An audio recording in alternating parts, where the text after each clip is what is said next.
of the United States, Mrs. Melania Trump.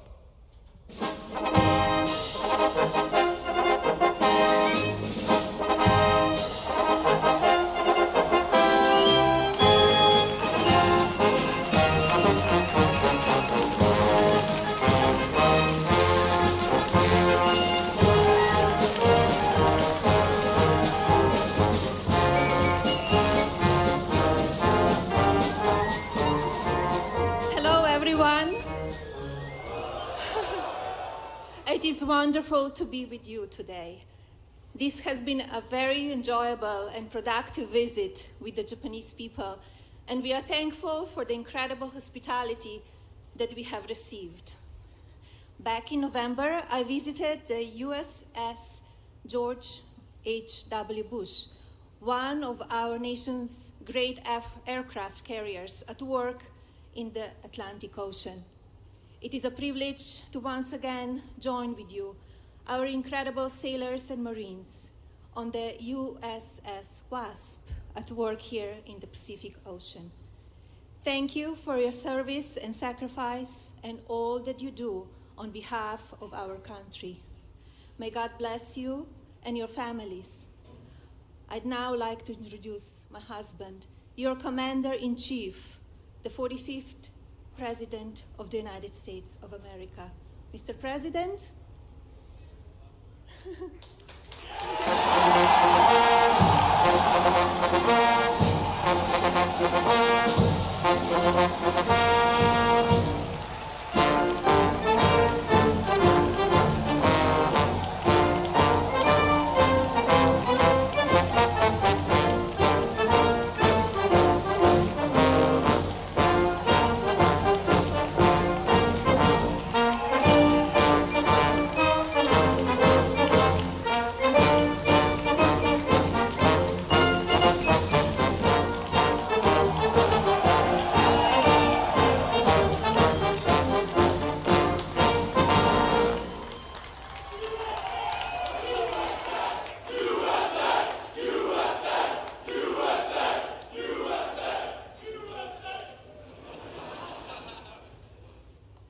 What a group, what a group. This is a tough bunch of people, right? And that's good, that's very good. And I want to thank you, Melania. You've been really the talk of Japan. They're not covering me. I'm a little bit upset with her right now.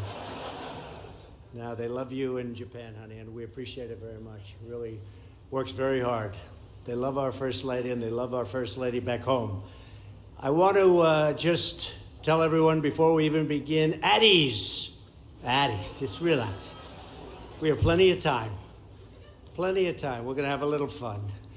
And I'm thrilled to be aboard the USS WASP with the brave sailors and Marines, the 7th Fleet. Special, special people. Thank you very much. Great job. Thank you.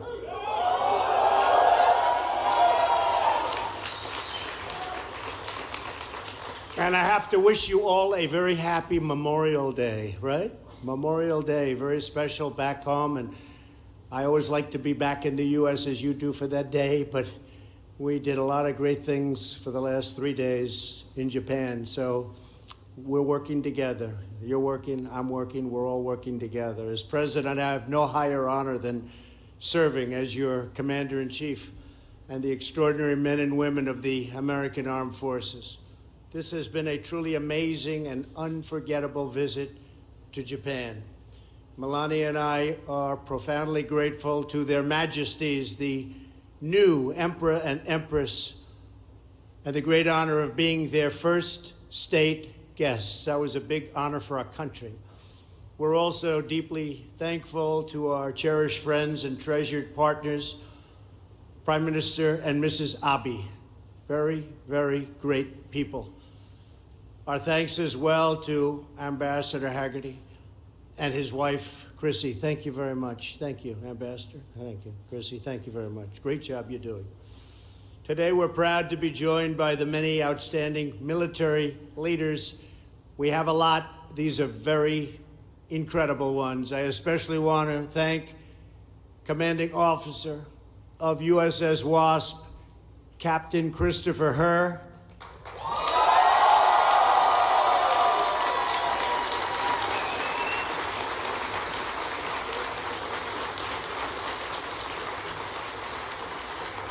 They like you, Christopher. They like you a lot. That's very good, Christopher. And the Command Master Chief, Kevin Guy.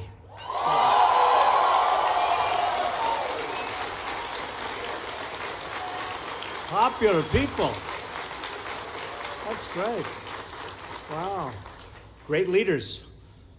My thanks as well to Lieutenant General Kevin Schneider, Commander of the U.S. Forces Japan. Thank you, Kevin. Thank you.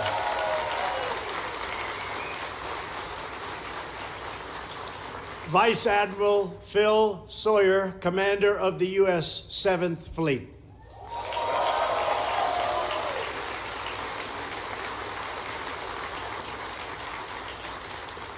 And you know, they're all such good-looking people. You have all this media over here.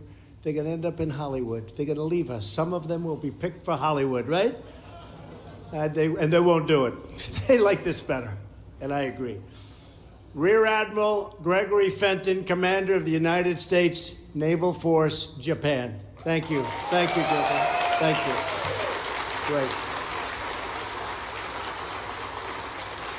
Rear Admiral James Pitts, Commander of the Submarine Group 7.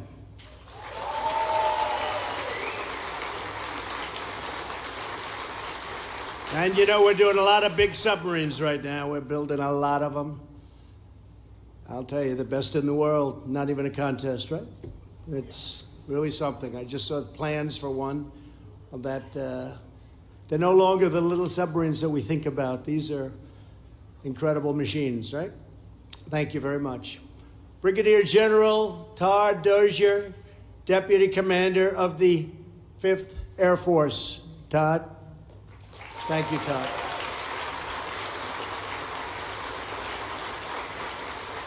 Rear Admiral Fred Kacher, Commander of Task Force 76. Thank you very much. Thank you very much. Great leaders. Captain Jim McGovern, Commander of the Amphibious Squadron 11, and Captain Jeffrey Kim, Commander of Fleet Activities, right here. Thank you very much. Thank you. Great. Together, these officers are leading the most fearsome group of American warriors this side of the Pacific. We have more than 1,000 sailors and Marines from the 7th Fleet here today, including hundreds who serve on this impressive assault ship, USS WASP.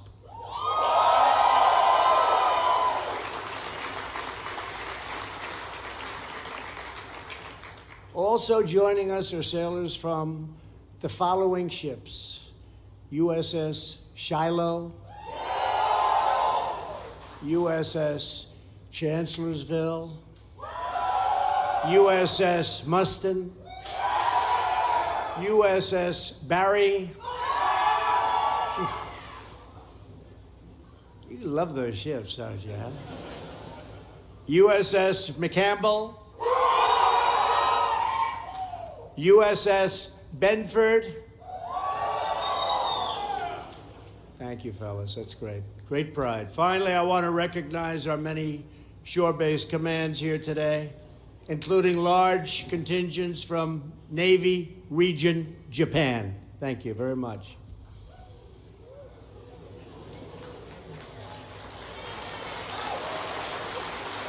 We like them. We like them. The Fleet Anti-Terrorism Security Team. The Naval Intelligence Operations Center. Fleet Logistics Center, Yokosuka. The Ship Repair Facility. I'll bet you guys do a good job. Do they do a good job with the ships, right? Repairing them, huh?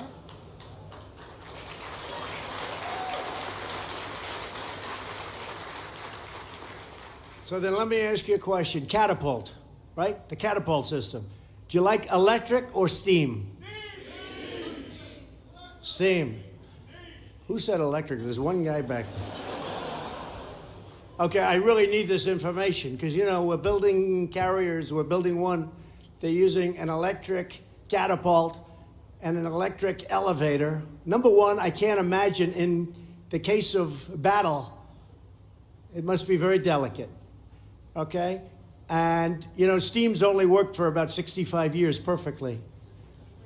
And I won't tell you this because it's before my time by a little bit, but they have a $900 million cost overrun on this crazy electric catapult. I said, what was wrong with steam? I would like to know, all of the folks that know exactly what I'm talking about, the catapult system, steam or electric, ready? Steam, electric,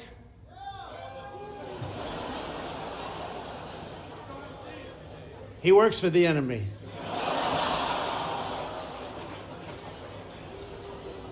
He's all right. Well, you might be in danger. I better be careful. No, we want to go with steam. You know, they're always coming up with new ideas. They're making planes so complex you can't fly them. You know that? No, I admit, they want to show next. And we all want innovation, but it's too much. But there's never been anything like the steam catapults. And I went to the Gerald Ford, which is under construction now for a long time. They're having a problem with their electric catapult. And I was talking to the catapult people, and they said, steam.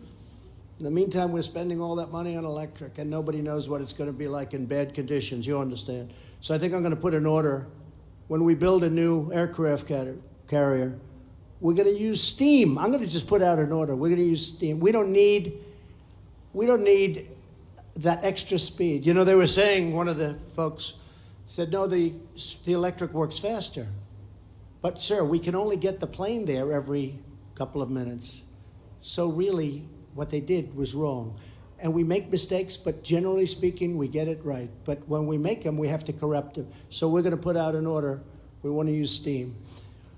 The military doctors and nurses from the U.S. Naval Hospital, Yokosuka, and many more.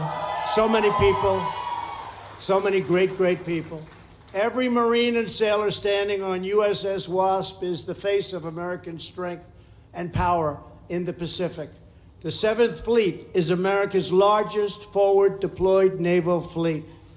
Together, you are 70 ships and submarines strong with 140 aircraft and 40,000 of America's finest sailors and Marines. Did you know that about yourselves? Not bad. It's very impressive. With us today is Marine Staff Sergeant Daniel Patterson. Where's Daniel? Where's Daniel? Get over here, Daniel.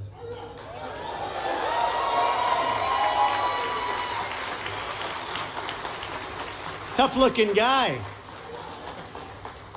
Every single generation of Staff Sergeant Patterson's family has served in the United States military all the way back to the Revolutionary War. But Staff Sergeant Patterson was the first to choose the Marines. After completing 2 tours of duty in Afghanistan, Staff Sergeant Patterson requested another overseas tour, this time wanted to go to Japan.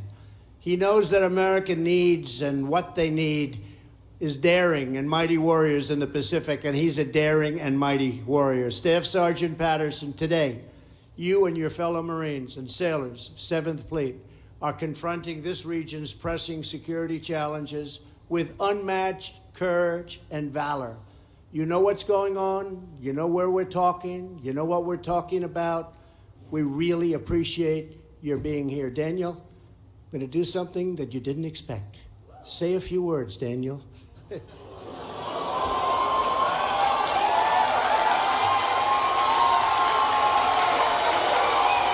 Hey, well, it's such an honor and privilege to be here with you, Mr. President, and I definitely didn't expect this. And it's an honor and privilege to serve with my fellow sailors and Marines and drive our mission forward that General Smith and the Commodore and Colonel Brody has kind of laid out for us. We know why we're here, and we know what we need, who we need to aggress, because if we don't, we let ourselves just sleep on it for even a second, then we won't be the ultimate power in the world. So thank you very much, and thank all of you.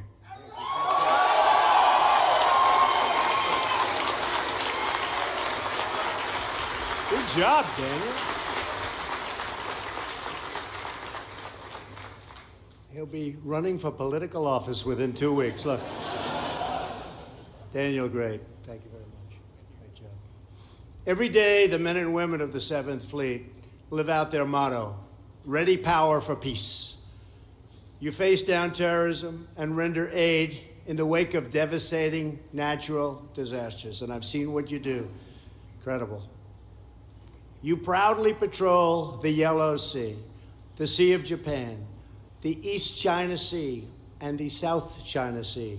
You defend your homeland and our allies against missile attack with our most advanced radar and weapon systems in the world. We have equipment, missiles, rockets, tanks, planes, ships. Nobody in the entire world can build them like we do. Nobody. It's not even close. You know that better than anybody. Here in the Pacific and around the globe, we want our armed forces to have the tools, resources, and equipment you need and that you deserve. That's why we have given our 7th Fleet new American-made F-35B Marine fighter aircraft. Very stealthy, you know that, right? The enemy has a problem with it. You know what the problem is? They can't see it. Other than that, it's a fair fight. Just like my one and this one right here, that just came out. Beautiful. Last year, USS WASP made history when it became the very first ship to deploy these cutting-edge aircraft. I want to congratulate you all, and you're getting a lot of brand new ones. We're getting brand new equipment. You know, when I came 2.5 years ago, we had planes that were so old, they didn't make parts for them anymore. You don't have that anymore. You don't have that. We're getting all new, beautiful equipment. We need it. We need it. Peace through strength, right? In April, USS WASP also became the first ship to deploy F-35Bs in the Balikantan naval exercise with the Philippines and with Australia. Later this year, the USS WASP returns home. We will be sending the men and women of the 7th Fleet, our most formidable amphibious assault ship, USS America. USS America will soon be sailing these Pacific waters, and I'm pleased to say that she will also be carrying the most beautiful F-35Bs on her deck. Brand new. Brand new. My administration is committed to ensuring that America's military strength forever remains second to none. Over the past 2 years, we have made historic investments in our military with $700 billion. Right, General? That's billions, right? No more millions. Not when it comes to our military. It's a little bit scary with a B. Scary. You know, it used to be millions. Now it's billions. And that's the way it has to be. Because we have to protect our country. We have to protect our allies. And last year, $716 billion. So this year we're going up. And in a very short period of time, our military will be completely rebuilt and stronger, bigger, better than ever before. Won't even be close. And we're very close. And when I took over, we were very depleted. And you people knew that better than anybody. We were depleted. It's the only word I can use to describe it. It was not a good situation. But we're going to be very close. Right now, we're very close. Very shortly, we're going to be at a level the likes of which we've never been before. This includes money for 5 new guided missile destroyers, 4 new nuclear-powered fast attack submarines. That's the one you want? Okay, we got it. We got 4 of them. You only wanted 1, we got you 4. And 163 brand new F-35 Joint Strike Fighter jets. As Prime Minister Abe and I discussed yesterday, Japan also plans to equip the Japanese self-defense forces with 105 F-35 aircraft, which would make Japan's F-35 fleet the largest of any U.S. ally. The U.S.-Japan alliance has never been stronger. The relationship between your president and the Prime Minister of Japan, this great gentleman, great man, is a fantastic one. This remarkable port is the only one in the world where we're American naval fleet and an allied naval fleet headquartered side by side, a testament to the ironclad partnership between U.S. and Japanese forces. Together, you're advancing freedom on the high seas, shielding our nation from dangerous weapons, and preserving the peace that generations of valiant American warriors gave their lives to secure. One of those intrepid Americans was Private First Class John Schaefer. Born and raised in Tower City, Pennsylvania, Private Schaefer was a member of a group of U.S. Army Special Forces who fought in the Pacific during World War II under the legendary command of General Frank Merrill. Good general? Good general? Pretty good, right? That's what they say. Are you better? Just be as good. Although Private Schaefer sadly perished in the Battle of Burma, his deep love of country endures in someone very special with us today. His grandnephew, Senior Chief Petty Officer Daniel Schaefer. Where's Daniel? Should I get him up?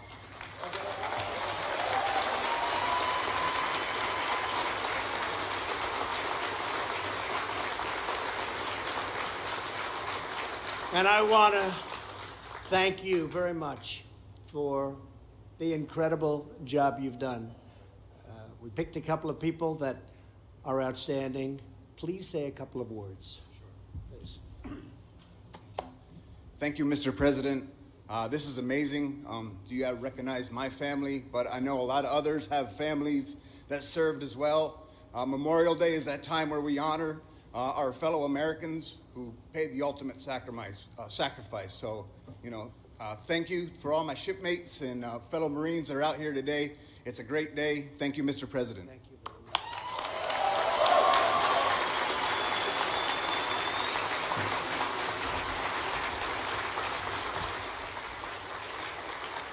You guys, two great jobs, and that's not easy. They don't know they're coming up. You didn't know, did you? Huh? You had no idea, and you both did it. They didn't choke. We don't like chokers, do we? We don't like chokers. We don't like chokers. On this Memorial Day evening in the United States, Americans are concluding a sacred day of remembrance, reflection, and prayer. Citizens all across the country came together to decorate the graves of our fallen heroes and to honor their selfless acts of courage. The citizens of our country are incredible. They love our country, and they love you. They love you. You have no idea how much they love you. Down through history, from America's earliest days, fearless Americans have said goodbye to their loved ones, gone off to war, and stared down our enemies, knowing that they may never, ever return. Memorial Day links every grateful American heart in eternal tribute to those brave souls who gave their last breath for our nation, from Concord to Gettysburg, from Midway to Mosul. Today, the unbreakable resolve of these heroes lives on in every American who wears our great uniform. Each day that you serve on these rolling but beautiful seas, you honor their sacrifice, you carry on their righteous duty, and you continue their noble legacy. Our republic endures because of brave men and women who are willing to lay down their lives to defend us all. Our freedom is earned through the blood and sweat and toil and sacrifice of great American patriots just like you. As we honor America's fallen warriors, we pledge our unwavering devotion to all of those who serve our nation in uniform. Throughout this region, from Yokosuka to Guam to Singapore to Okinawa to Boshan, the 7th Fleet is holding the line and defending the peace. Among the sailors and Marines, the USS WASP, you serve as warfare officers. naval aviators, Marine riflemen, air crewmen, corpsmen, machinist mates, avionics tech. Go ahead, you can do it. Ordnance technicians. Okay. Where are the avionics guys and gals? Huh? Right there? Good. That's complicated business, right? Got to be pretty good. Cooks, fire control men and women, intelligence specialists. Who are the intelligence specialists? Good, great, great. You know that, great. Nurses and engineers. Nearly every specialty in our 7th Fleet is represented on the ship today. You are the strongest, toughest, best, and bravest. Do you agree with that? You better. You are the ones keep going and striving and keeping America safe and strong and proud and free. You defend our freedom, our families, and you defend our great American flag.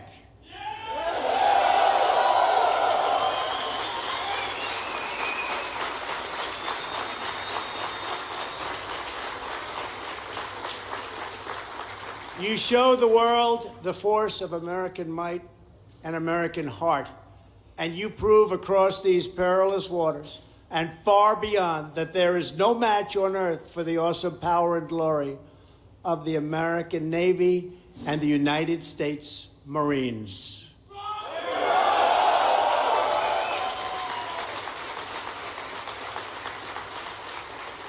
To the men and women of America's 7th Fleet, the First Lady and I have been deeply honored to be with you all today.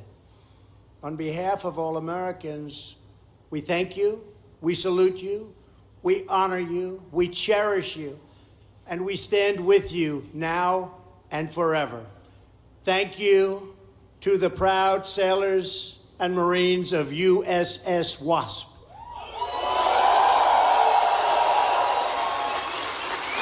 God bless you. God bless our military. And God bless the United States of America. Thank you very much.